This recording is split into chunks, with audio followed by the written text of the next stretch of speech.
Тэгээ манай төрийн албаны зөвлөлийн 7/4/10 сургалтын 2 дахь үндэс зочноор Монгол Улсын их хурлын гишүүн хөдөлмөр нийгмийн хамгааллын сайд Булгантайя оролцож байгаа. Булгантайя сайд биднэрт төрийн албан хаагчийн нийгмийн баталгааны эрх зүйн орчин болон хөгжлийн талаарх мэдээлэл сургалтыг хийнэ.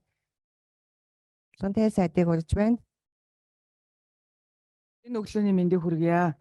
Улсын хурлын дарагт бас өглөөний мэндийг хүргье. За өчигдөр Монгол Улсын засгийн газраас бид төрийн албаны хүний нөөцийн хөгжил хамгааллын хуулийн танилцуулгыг хийлээ. За ингээд бид хуулийг улсын хурлд өргөн барихаас өмнө нэлээдгүй өргөн хэмжээний хилцүүлгүүдийг бид зохион байгуулах ёстой. За төрийн албан хаагчдын маань хувьд эрх зүйн байдал, за дээрээс нь сайжирсан нийгмийн хамгаалал сайжирсан хөгжөөл, за энэ тулгамдсан асуудлуудыг шийдвэрлэхэд бид нэр энэ удаагийн хуулийг нэлээдгүй одоо урт хугацааны төрийн албаны зөвлөл, улсын хурал, за дээрээс нь холбогдох байгууллагуудын судалгаанд үндэслэж энэ удаагийн хуулийг бодлогосруулаа.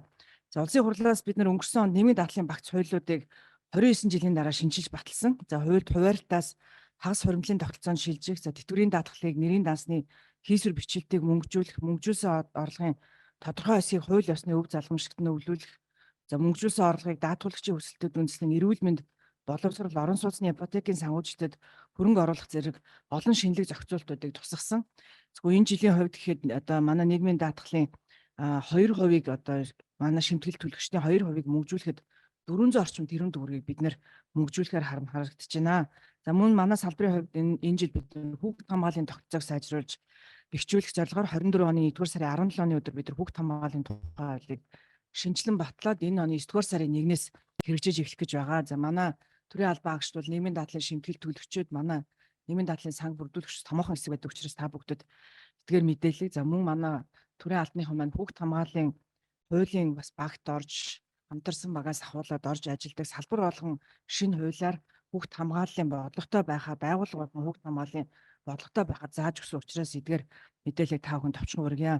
За төрийн албан хаагчийн цалин хуулс тэтгэвэр тэтгэмжийг нэмэгдүүлэх чиглэлээр бид нэр Монгол Улсын засгийн газраас хүн амын амжиргааны өртгийн өөрчлөлтөд уялдуулаад 2018, 19, 20, 22, 23 онуудад нийгмийн даатгалын сангаас олох бүх төрлийн тэтгэврийн хэмжээг бол нэмэгдүүлж, дундаж тэтгэврийн хэмжээ 2016 онд бол 310,700 төгрөг байсан бол 2000 сая 24 оны 4 сарын 1-ний нэмэгдлээс өмнө 687,000 байсан. За сая бол ингээд 100,000 төгрөгөөр нэмэгдэж дундаж тэтгэвэр 787,000 төгрөг буюу 2.5 дахин нэмэгдсэн. За энэ бас бид одоо 7 сарын 1-нд бол тэтгэврийг дунджаар 25%, за 4 сарын 1-ээс бол 100,000 төгрөгөөр нэмэгдүүлэх арга хэмжээ явсан. Төрийн албан хаагчдын цалингийн хувьд бол 2022 оноос эхлэн төрийн албан хаагчдын цалин хөлсний бодлогын шинжилгээг хэрэгжүүлж төрийн албан хаагчийн 14 сүлжээний 566 ялгаатай цалин тогтооддог байсныг нэг шатлал бүхэн үндсэн цалинтай болгох замаар 12 сүлжээний 109 суур цалинтай болгон нягтршуулсан байж байгаа. Мөн Монгол Улсын засгийн газраас төрийн албан хаагчдын цалин хөлсийг 2023 оны 7-р сарын 1-ний өдрөөс дунджаар 40% нэмэгдүүлэн тогтоосон. За 2024 оны 4-р сарын 1-ний өдрөөс төрийн нийтлэг үйлчлэгээний албан хаагчдын үндсэн цалин 20%-аар, бусад төрийн албан хаагчдын үндсэн цалин дахин 10%-аар нэмэгдүүлсэн. За ингээд уг арга хэмжээний хүрээнд төрийн албан хаагчдын дундад цалин хөлс бол 2019 онтой харьцуулах юм бол 2.4 дахин өссөн. За 2023 оны одоо үдийд бол жишээлбэл төрийн албан хаагчдын дундад цалин сая 400 орчим мянган төгрөг байсан бол 7 сарын 1-ний нэмэгдлийн дараагаар 2 сая орчим төгрөг. За 4 сарын 1-ний нэмэгдлийн дараагаар 2 сая 400 орчим мянган төгрөг болж бас нэмэгдлээ. За мөн орон нутгийн нэмэгдлийг 2024 оны 4-р сарын 1-ний өдрөөс хөдөөгийн сумд ажиллаж байгаа төрийн захиргааны үйлчлэгээний болон улс төрийн албан тушаал эрхэлдэг албан хаагчид үндсэн цалингийн 40%-аар, харин аймгийн төв болон нийслэлийн алсагдсан 3 дүрэгт 20%-аар нэмэгдүүлэх бас арга хэмжээ бид бас авсан. За орон нутагт ажиллаж байгаа төрийн албан хаагчдад орон нутгийн хөгжлийн сангаас мөн үргэлжлүүлж 60-аас 80%-аар нэмэгдүүлж олгох бас эрх зүйн орчин бий болсон. За мөн засгийн газар 2024 оны 83 дугаар тогтоолоод төрийн захиргааны албан хаагчид мөнгө урамшуул олох журмыг өгч орон нутагт доктор сууршилтай ажилласны урамшууллыг 2024 оны 1-р сарын 1-ний өдрийн байдлаар сумын нутаг дэвсгэрт үйл ажиллагаа явуулж байгаа төрийн захиргааны байгууллагууд болон алслагдсан 3 дүрэгт 5 ба түүнээс дээш жил тасралтгүй ажилласан албан хаагчдад 5 жил тутам 6 сарын үндсэн цалинтай тэмцэх хэмжээний мөнгө урамшууллыг бас олгож байгаа байлээ. За дээрх арга хэмжээний үр дүнд бол сум алслагдсан дүрэгт ажиллаж байгаа төрийн захиргааны албан хаагчид доктор сууршилтай ажиллах нөхцөл бол бүрдсэн. За өнгөрсөн оны бидний хийсэн судалгаагаар гэхэд манай нийт төрийн албаагчдын 60% нь төрийн албандаа доктор сургалтад ажиллах хүсэл байхгүй байна. За цалин хангамжийн асуудал хүнд байна. Нэгдүгээр.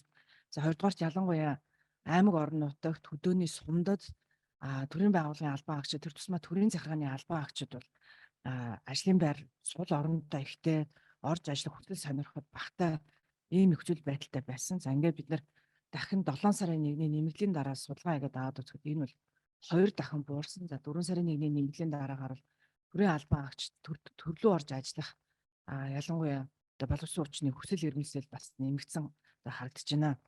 За гэхдээ цаашаа бид нэр авах арга хэмжээ бол нэлээдгүй байна. Жишээлбэл төрийн албаагчийн цалин үлсийг нэмэгдүүлэх чиглэлээр тодорхой арга хэмжээнүүд авсан ч гэсэндээ бид нар цалин үлс нийгэм баталгааны асуудлыг нэгдсэн хууль тогтоомжийн хүрээнд зохицуулах шаардлагатай. За төрийн албаны тухай хуулиар төрийн албаагчийн цалин үлс нөхөх төлбөр тусламж нийгэм баталгаатай холбоотой асуудлуудыг зохицуулж байгаагач салбарын 34 хуулиар тухайн салбарын төрийн албаагчдын цалин үлс нийгэм баталгаатай холбоотой асуудлыг ялгаатай байдлаар зохицуулж байна. За үүнээс үүдээ төрийн албаагчдын дунд бол за ялангуяа манай төрийн захиргааны албаагчид бол олон нийгмийн баталгааны эдэлж чадахгүй байна. За дээрэс нэмээд зарим хуулиудад төрийн албаны тухай хуулинд байдаг юм уу орсон ерөнхий зохицуултуудад хэрэгжихгүй байна гэдэг ийм дүн шинжилгээ гарсан. За өөрөөр хэлбэл төрийн албаагчдын ангилал төрөл тус бүрээ ялангуяа төрийн тусгай албаны хувьд тус тусын хуулиудаар онцгой нөхцөл цэргийн цолны нэмэгдэл орон нутаг доктор сургалттай хэмжижлэн энэ ялгаатай байдал их байгаагаас үүдээд за салбар хоорондын ажил хүчний шилжилт хөдөлгөөнүүд нэмэгдэж байна. За мөн салбарт ерөнхийдөө хүний нөөцийн дутагдалд орж харагдаж байна. Тэр салбарын олон хуулиудаар зохицуулдаг байдал, олон төрлийн нэмэгдэл тогтоож олгодог байдал. За энэ нь бас салбараас салбарын хооронд ялгаатай. За ажлын гүйцэтгэл үр дүн бодолтой үнэлгээний нэгдсэн систем бас байхгүй байдал, урамшууллыг хавтгааруулан олгодог. За үндсэн цалингийн хэмжээг нэмэгдүүлэх зарчим тодорхой бус. Орон нутаг болон анхан шатны нэгжид ажлах хүчний хүний нөөцийн хомсдол үүссэн байдал бол энэ хуулийг бид нэр хийх хэрэгцээ шаардлага бол үүссэн. За ер нь бол ингээд жишээлбэл урамшуул олгоноод төгтгөл буцааж байгаа. Үнэлсэн байдал гэхэд 90-с дээш хувь үнэлгээтэй байх жишээтэй. За ингээд дээрэс нэмээд бид нар хувийн эвшлүүдтэй бас энэ хуулийг боловсруулахад нэлээдгүй ажилласан. За та бүхэн албан хаагчтай хүний нөөцөө хөгжүүлэхэд доктор суршилтаа ажиллуулахад ямар бодлого баримталдаг вэ? Ямар саналуудыг тавьдаг вэ гэдэг бид нар судалж үзсэн. Тэгэхээр бидэнд бол нэгдсэн бодлого зарчим алдагдсан байна. Хоорондоо харьцан адилгүй байна. Хэрэгжилт хуулийн хангалтгүй байна. 20 орчим жилийн өмнө нөхцөл байдал хэвээр байна. Санхүүжилтийн их усүр тодорхойгүй байна. Ажлах нөхцөл арга гэрийн тэнцвэртэй байдал хангагдахгүй байна гэдэг ийм шүүмжлүүд бол бидэн дээр ирсэн. За үндэсний аюулгүй байдлын зөвлөлөөс 2023 оны 5 дугаар сарын 2-ны өдрийн 9-р зөвлөмжөөр төрийн албаны цалин үлс нийгэм баталгаатай нэгдсэн тогтолцоог бий болгох арга хэмжээг үе шатаар авч хэрэгжүүлэхийг Монгол Улсын засгийн газар даалгасан. Үүний дагуу манай яамнаас төрийн албаагчдын цалин үлс энэний асуудлыг бид нар судалж энэ хуулийн төслийг бол бид нар боловсруулад өнөөдөр та бүхэндээ танилцуулж байгаамаа. За хуулийн төслөл төрийн албаагчдын цалин үлс ажиллах нөхцөл ажил амьдралын тэнцвэрийг хангах амьдрах орчны за эдийн засгийн бусад баталгааг хангах хүрээнд холбогдох арга хэмжээг хэрэгжүүлэхээр бид бас тусаглалаа. За альма дараа минут яг үүтэй холбоотойгоо. За манай хөдөлмөр нийгмийн хамгааллын яамны хөдөлмөрийн харилцааны бодлогын зохицуулалтын газрын дарга альма дараа төрийн наримчгийн дарга үүрэг гүйцэтгэгч альма дараа та бүхэнд энэ нарийн детальтай хэсгийг танилцуулъя. За та бүхнийхээ өглөөний амгаланг айлтгая. За төрийн албаагчийн цалин үлс нийгмийн баталгаатай холбоотой хуулийн төслийг за төрийн албаны зөвлөл засгийн газрын хэрэглэх газартай бас хамтраад манай яамнаас боловсруулж бас засгийн газарт танилцуулсан. За тэгээд энэ хүрээнд хэлцүүлгүүдийг төрийн албаагчдын дунд нэлээд өргөн хүрээнд хийх цаашдаа энэ хуулийн төсөл төрийн албаагчдын саналыг тусгах ийм бас үүрэг даалгавруудыг өгсөн. За төрийн албаагчийн энэ цалин нийгмийн баталгаатай холбоотой хуулийн төсөлд нэг үндсэн хэд хэдэн асуудлуудыг бас шинжилсэн байдлаар тусгая гэсэн ийм байдлаар хуулийн төслөөр тусгагдсан. За юун төрүүн цалин үлсний асуудлыг бас тусгайлж нэгдсэн бодлогын хүрээнд авч үзэх ийм шаардлага бол тулгарч байгаа. Түрүү бас сайд нөхцөл байдал за практик болон хууль зөрчсөн шаардлагуудыг бол нэлээд тодорхой ярьлаа. За цалин үлсний хувьд бол ер нь төрийн албаагчдын хувьд ижил албан тушаалд адил цалин үлс олгох гэдэг энэ зарчмыг хууль эрх зүйн хүрээнд нь баталгаажуулж За практикт одоо нэвтрүүлэх энэ одоо ажлыг энэ хуулийн хүрээнд хэрэгжүүлье гэсэн эхний бол ийм бодлогын зорилт бас байна. За түүнээс гадна цалин үлсийг тогтоох одоо субъектийн хувьд засгийн газар цалин үлсийг тогтоох энэ одоо үүргээ хэрэгжүүлэх чиглэлээр бол нэгдсэн зохицуултыг хэрэгжүүлье. За түүнээс гадна гүйцэтгэл үр дүнгийн урамшууллыг нэмэгдүүлэх, за бодиттой тооцох ийм системтэй байя гэсэн ийм зүйлүүдийг бас цалин үлсний хэсгээр бол тусгайлаад зохицуулж байна. За түүнээс гадна орон нутаг нийслэлийн анхан шатны нэгжид доктортой ажилласан төрийн албаагч, төрийн захиргааны албаагчдын хувьд бол урамшуул олох ийм байдлаар одоо орон нутагт ажиллах хүч хүний нөөцийн асуудлыг зохицуулах ийм чиглэлээр цалин үлсний бодлогын хувьд зарим шинжилгээг хийх төлөвлөж байна. За нийгмийн баталгааны хувьд бол хэд хэдэн асуудлуудыг бас нэмж тусгаж байгаа. За юун түрүү ажиллах орчин нөхцөлийн баталгаа гэдэг нэг шинэ бүлэг нэмэгдэж байгаа энэ хуулийн төсөл дээр. За энэ дотор бол төрийн албаагчдын сургалт хөгжлийн асуудлыг тусгаалаад тусгаж байгаа. За ялангуяа ажлын байрны болон урт богино дунд хугацааны мэргэшүүлэх давтан сургалт, за байнгын энэ доктортой сургалтын системийг за энэ төрийн албаагчийн цалин үлс нийгмийн баталгааны хуулинд тусгаалаад тусгая. За түүнээс гадна төрийн хөрөнгөөр за 6 сар хүртэл сурах цалин үлсээ одоо үргэлжлүүлээд авах асуудлыг одоо хуучин хуулийн дээр байгаа асуудлыг нэмээд хуучнаар нь тусгаж байна. Гэхдээ энийг бас нэмэгдүүлэх хэсэг асуудлыг бол төрийн албаагчтай ярилцж шийдье гэсэн юм байдлаар тусгаж байна. За ажилласан жил ажлын гүйцэтгэлээс хамааруулаад энэ гадаадын ихтэй сургуульд тэтгэлгээр суралцах энэ асуудлыг бол тухайлаад тусгая. За 5-аас дээш үрдэлтэд ажиллаж байгаа төрийн одоо залуу албаагчдыг гадаад дотоод одоо урт богино хугацаагаар хэлний бэлтгэлтэйгээр энэ сурах асуудлыг хуулинд тусгая гэсэн энэ залтыг бол оруулж байгаа. За төрийн албаагчдын эрүүл мэндийн одоо асуудлыг тусгайлаад авч үзье. Ялангуяа жил болгон эрүүл мэндийн үйлчлэг шинжилгээнд хамруулах асуудлыг хуулийн төсөл дээр тусгаж байгаа. За тодорхой тарифын хүрээнд, нормативын хүрээнд энэ эрүүл мэндийн үзлэгт зайлшгүй жил бүр хамруулах, за эрүүл мэндийн үзлэгт хамрагдахад нь цалинтай чөлөө олох асуудлыг тухайлж тусгая. За түүнээс гадна ажиллах орчин, ажлын байр, иргэд үйлчлэгчтэй харилцах энэ харилцааны стандартуудыг баталж хэрэгжүүлэх асуудал бол маш их тулгамдж байгаа. За ялангуяа энэ төрийн албаагчдын одоо ажиллах орчин нөхцөлийг сайжруулах, тодорхой стандартуудыг мөрдүүлэх энэ ажлыг бас стандарт хэмжээ зүйн газартай хамтраад стандартууд баталж мөрдүүлнэ. За энэ хүрээнд бас тодорхой одоо төрөөс санхүүжилтийн их хүсэнд шийдэх асуудал байгаа. За ажлын цагийн уян хатан зохицуулалт, ар гэр, ажил амьдралын тэнцвэрийн асуудал, энэ төрийн албаагчдын авсан судалгаануудаас нэлээд тулгамдсан асуудал юм байна гэсэн ийм судалгааны дүнгууд гарч байгаа. За ажлын цагийн уян хатан зохицуулалтыг хэрэглэх энэ төрийн үйлчилгээ, төрийн захиргааны албаагчдын одоо бүтэн бус цагаар ажиллах боломжоор хангах асуудлыг тухайлаад тусгана. Гэхдээ дүрм журмын нь бол засгийн газраас батлая. За энэ хүрээндээ одоо төрийн албаагчдын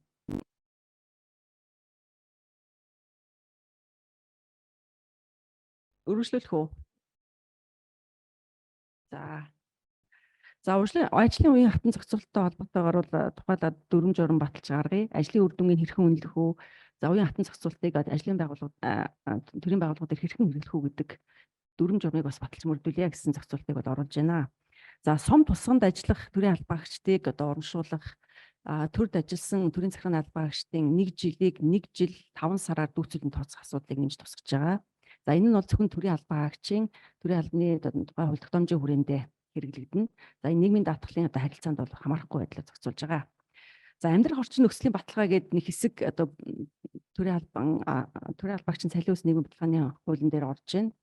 За энэ дотор түрээсээ орон сууц, за анхны орон сууц, за орон нутагт ажиллаж байгаа төрийн албаагчдад урьдчилгаа төлбөрийн болон тодорхой хэсгийг хөнгөлөх асуудлыг бол тусгаалаад тусгаж байна. За засгийн газраас хэрэгжүүлж байгаа орон сууцчлуулах хөтөлбөр төрийн албаагчдын за энэ орон сууцны квотын хүрээнд барилгын яамтай хамтарсан дүрм журмын хүрээнд энэ амьдрах орчин нөхцөлийн баталгааны хүрээнд тодорхой арга хэмжээ санхүүжилтийг бол засгийн газраас гаргана гэсэн ийм байдлаар бол орж байна. За эдийн засгийн бус баталгааны асуудлыг тусгаж байгаа. За тухайлах юм бол хоол унааны зардлыг нэгдсэн журмаар тогтоох асуудлаас тулгамдж байгаа. За энэ бол байгууллагын одоо санхүүгийн нөхцөл байдлаас шалтгаалаад харилцан айдалгүй тогтоодог ийм нөхцөл байгаа. Тэгэхээр нэгдсэн байдлаар норматив тухайн орон нутгийн одоо амжиргааны одоо өртгийн нөхцөл байдалтай уялдуулаад хоол унааны нэгдсэн журмаар тогтоох, өнгөлтийг тогтоох асуудлаар бол норматив тогтоё гэсэн байдлаар гаргаж байгаа. За салбарын 34 хуулиар ялгаатай тогтоож ирсэн эдийн засгийн одоо баталгаануудыг нэгтгэн ялгааг арилгасан.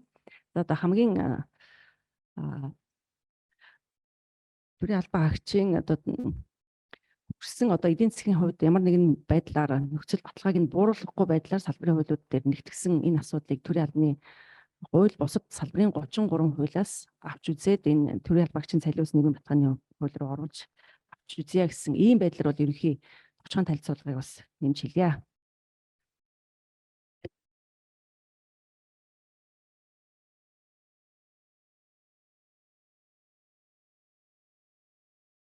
Баярлалаа. За манай цахим сургалтанд оролцож байгаа төрийн албаагчид тодорхой тавьсан одоо мэдээлэлтэй холбогдуулж асуух асуултууд чатаар нэлээд ирж байна.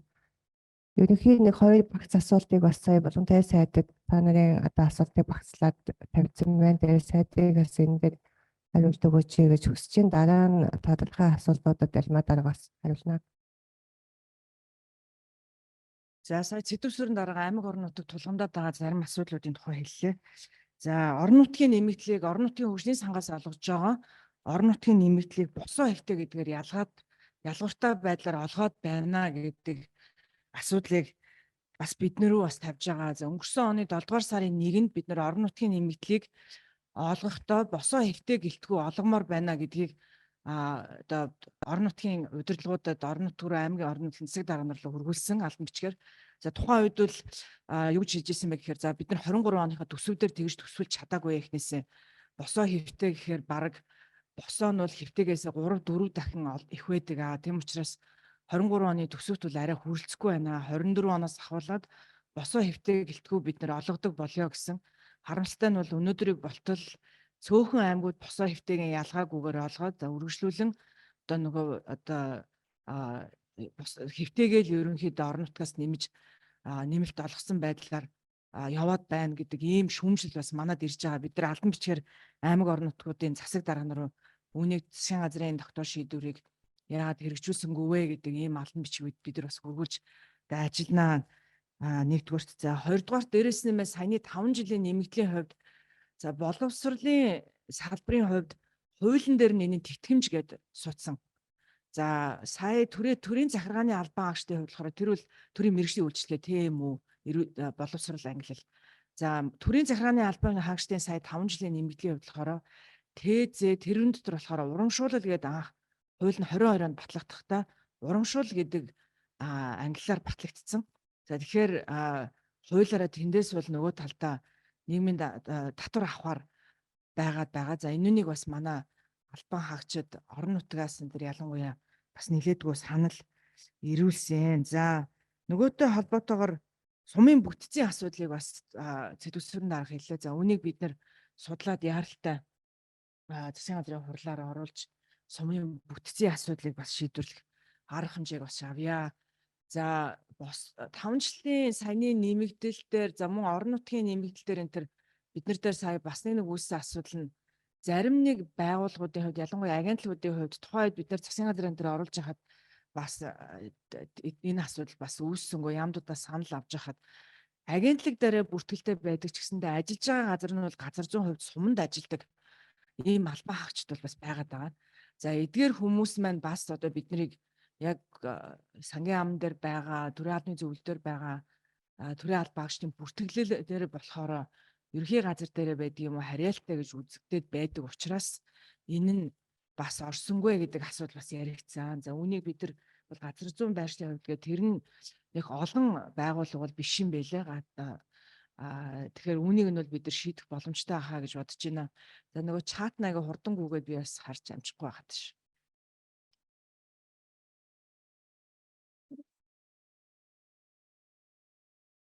За мөн өнгөрсөн жил бидний бас нэг авсан арга хэмжээ гэх юм бол англи зэрэглийг бид нар нэлээдгүй шинжилсэн. За хуучин бол та бүхэн санаж байгаа бах. За төрийн нийтлэг үйлчлэгийн дотор бол цаг уурчаас ахуулаад одоо салбарын нягтлангууд нярвууд ингээ бүгдээр хамардаг байсан. За мөн лабораторийн ажилтнууд гэх мэтчлэн за ингээд төрийн мэргэжлийн үйлчлэгээ бид нар төрийн үйлчлэгээний англи зэрэглэлийг ерөнхийдөө 2 янзаар тогтоосон. Төрийн мэргэжлийн үйлчлэгээ за үүн дотроо бол боловсрол, эрүүл мэндийн шинжлэх ухаан за ингээ биеийн тамир спорт за соёл урлаг за ингээ манай төрийн нийтлэг үйлчлэгнээс бид нар бас нэлээдгүй олон англи зэрэглэлийг төрийн мэргэжлийн үйлчлэгээр оруулсан. За үүн дотор байгууллагуудын нэгтлэнгууд, за ус цагуурынхан, за лабораторид ажиллаж байгаа нарийн мэргэжлийн албан хаагч гэх мэтчлэн ийм одоо салбарынхныг бол бид нэр тусад нь англи зэрэглэл, төрийн мэргэжлийн үйлчилгээний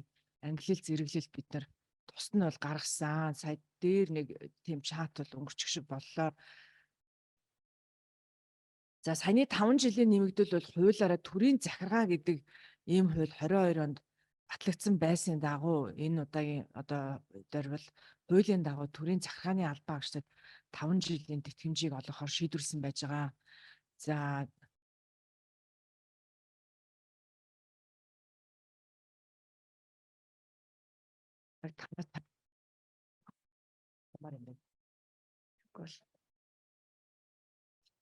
за.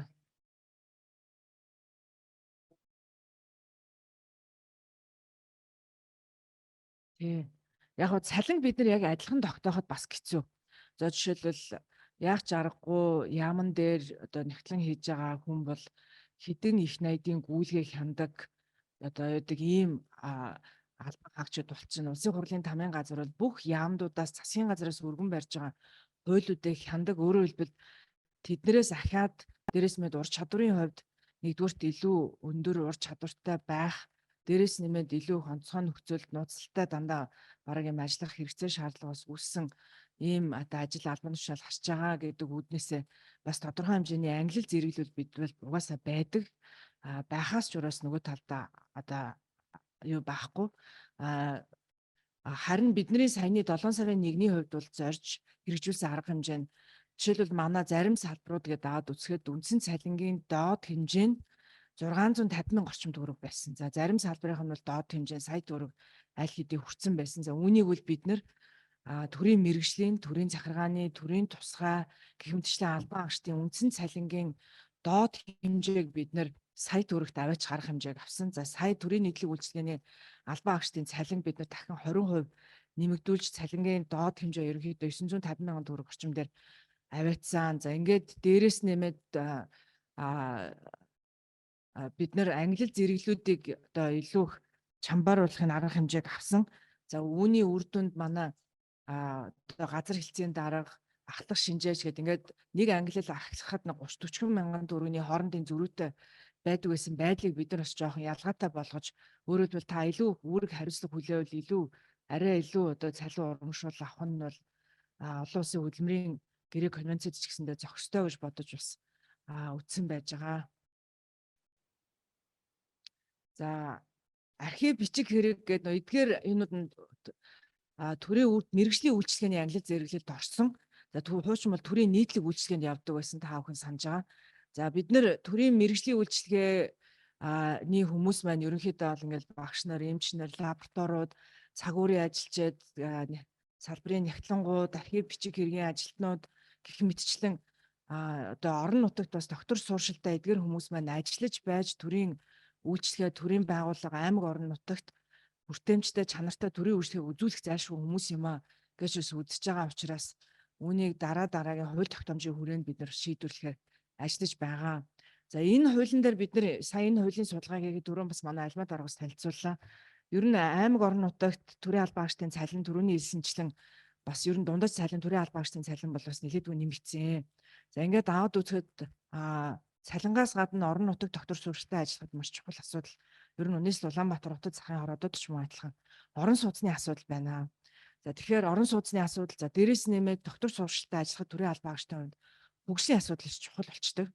Дээшээгээ одоо ажил албан тушаал дэвшээд явхад удирдлагын актанд хамрагдахаас өөр бидэнд одоо өөр олигтой сургалт семинар хөгжлийн асуудал бол хорхигдоод байна гэдэг. Тэгэхээр энэ бүгдийг илүү их тусгаж өгөхийг бас зорьсон байж байгаа. За мөн төрийн албаны маань 60% нь бас эмэгтэйчүүд байгаад байгаа учраас ажил амьдралын тэнцвэрийг хангахад хөдөлмөрийн хуулиар 22 оны 1 сарын 1-ээс хэрэгжиж эхэлсэн хөдөлмөрийн хуулиар нэлээдгүй зохицуултууд хийгдсэн ч гэсэндээ хэрэгжилт бас төдийлөн сайн биш байгаа. Тэр үүн дээр бас анхаарч бид нар тусгаж өгье гэж байгаа.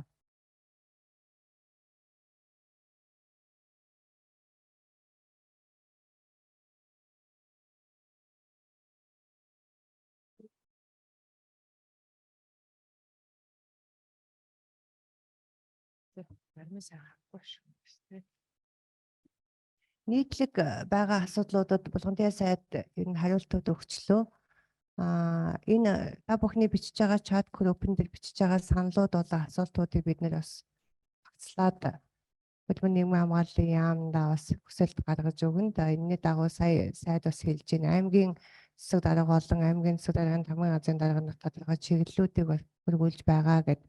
Тэгээ энэ тал дээр бас төрийн албаны зөвлөл хөдөлмөрийн нийгмийн хамгааллын яамтайгаа хамтраад бол ажиллаж тодорхой үр дүн гаргана.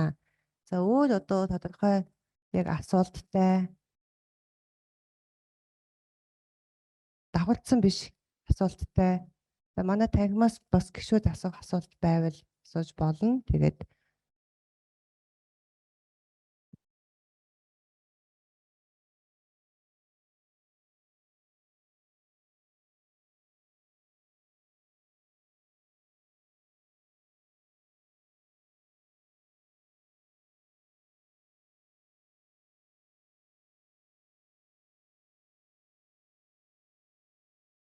альма дарга зарим асуултуудад тодорхой хариулт өгөөд тэгээд өнөөдрийнхөө сургалтыг ингээд нь хаана. За альма даргаыг үзье.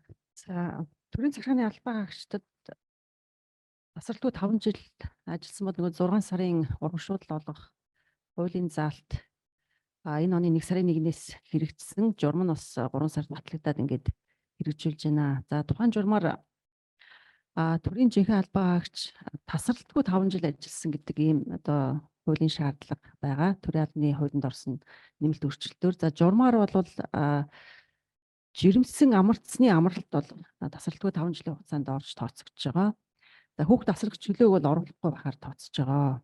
За энэ нь бол ерөнхийдөө нөгөө тасралтгүй ажилласан гэдэг агуулгатай бас хүүхд тасрагч чөлөөтэй байгаа албаа хаагчдын хувьд одоо үйл чиг үүргээ төрийн одоо албандаа тасралтгүй ажиллах гэдэг энэ хуулийн шаардлагатай бас нийцэхгүй байгаа болохоор хасагдсан гэдгийг бас та бүхэн ойлгож байгаа хаа гэж ингэж бодож байна. За түүнээс гадна соёлын салбарын албаа хаагчдын хувьд бас энэ ерөнхий зарчмуудыг бас хэрэгжүүлэх гэхээр сүүлийн үед гарч байгаа 5 жил тутам олгох 6 сарын тэтгэмжийн журмууд дээр бол энэ зарчим нэг мөр үйлчлээд ингэ явж байгаа. Тэгээд цаашдаа бас сайд хэллээ энэ мөнгөнд тэтгэмж урамшуул гэдэг хоёр янзын байдлаар энэ хууль салбарын хуулиудаар өөр байдлаар зохицуулагдаад ингэ явцсан учраас зарим нь татвар төлж байгаа. Мөнгөнд тэтгэмж нь бол нөгөө татвараас чөлөөлөгдөд ингэ явцдаг юм. Салбарын хуулиудаар зохицуулт нь өөр байгаа учраас нэгтгэх байдлаар бол эх оны төсөөг үл дагуулад энэ төрийн албаны хуулинд бас өөрчлөлт оруулах асуудлыг нэр сангийн яамтай ярьж зохицуулахаар бол ажиллаж байна. За төрийн албаны ангил зэрэглэлийн хувьд бол хэд хэдэн өөрчлөлт орсон гэдгийг сайд тайлбарлсан. За төрийн нийтлэг үйлчилгээний дотроос мэргэжлийн үйлчилгээгээд архив, бичих хэрэг, цаг уур, лабораториуд байгаа. Улсын болон орон нутагт ажиллаж байгаа лабораторийн одоо мэргэжлийн албаа хаагч, нэгтлэн бодогч нар, за нийгмийн хамгааллын салбарын зарим одоо сэтгэл зүйч, нийгмийн ажилтан гэх ийм ажил мэргэжлүүдийг төрийн мэргэжлийн үйлчилгээгээд сая 4 сарын 1-ээс мөрдөх шинэ ангил зэрэглэлээр бол ангил зэрэглэл нь өөрчлөгдөөд цалин хүйсний хэмжээ бол арай өөр байдлаар тогтоосон. Энийг одоо 4 сарын 1-ээс за төрийн албаа хаагчдын хувьд бол хэрэгжүүлээд ингэж явж байна. За хөдөөгийн суманд түрүү бас энэ орон нутгийн нэмэгдэлтэй холбоотой орон нутгийн төсвөөс олгож байгаа 60-аас 80% нэмэгдлийг одоо босоо хэвтэй байдлаар ялгаатай олгож байгаа асуудлыг бас уг нь бол засгийн газрын журмаараа нэгдсэн байдлаар зохицуулах үүргийг нь бол иргэдийн төлөөлөгчтэй хурал засгийн газраас журмын дагуу бол үүргийг өгсөн. Тэгээд энэ хэрэгжилтийн явц бол харилцан адилгүй янз бүр байгаа учраас нэгдсэн байдлаар одоо зөвлөмж аргачлалын хувьд нь хөдөлмөрийн нийгмийн хамгааллын сайдаас засаг даргын тамгын газар засаг дарга нарт бас нэгдсэн чиглэлийг бас хөрвүүлье гэсэн байдлаар бол өнөөдрийн хувьд та бүхэнд мэдээллийг хөрвүүлж байна. За төрийн албаны жирэмсэн амарцсан нь бол орж байгаа. Хүүхд тасрагч чөлөөг бол одоо тасралтгүй 5 жил ажилласан гэдэг энэ хугацаанаас хас тоосч байгаа гэдгийг та бүхэн анхаарад энэ одоо хэрэгжилтийн хувьд нь бол анхаарад ажиллах хэрэгтэй хаа гэж бодож байна.